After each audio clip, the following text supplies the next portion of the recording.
Hugtong, pera, lahat, oportunidad, pero buti na lang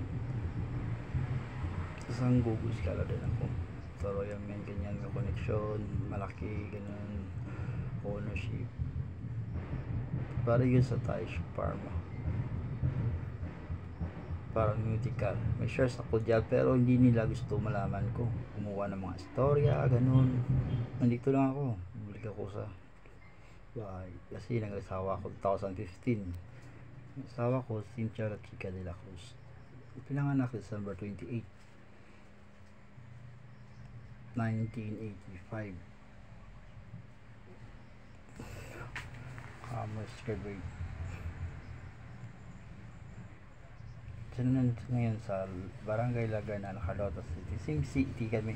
Ba yung barangay. Dito na ako para yung account ko. Ano pa kasama ko, yun na. Yata. Tapos, ano nangyari? Grabe nangyari. Sobra pa sa preso. Hindi ko alam. Huli na lang. Yung mabuti pa yung tinago ko na lang yung lahat. Yung pagiging matalino ko. At lahat. Ayaw nyo maniwala, na-prove naman over a year, pati yung mga police nga hindi lang gaho na lahat, hindi naman yung sabing normal kasi may prove.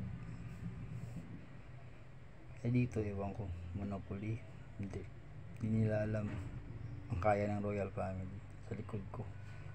Sabi ko nga nila, yung Facebook ko mismo na si Mark Zuckerberg na ayun, may Google account na may 111, may Meta Business. Sabi ko siya, buksan nila kung kaya nila. Saka yung SIM card number ko 0915-710-7164, yun ang kinuha nila din sa bahay, sa taga na bahay namin yung asawa ko. Ewan ko kung sino. Set up, kumuha ng storya, lahat na lang ginawa sa amin, pati yung pool. So yung pinakamay ilang buhay na yun, tignan lang kasi iba na yun. Ito pa rin ako umulit para kunin ang lahat na para sa akin. Alam ko na noon, pero sabi ko, pati sa Royal Mint, yung mitumi ko 50,000 euro yun. Sabi nila, yun lang, blackmailing, yan niniwala sa asawa ko. Lahat kasi pinito ganyan. Hindi nila alam, sa pinakamalaking sindikato, isa na ako. Ingat.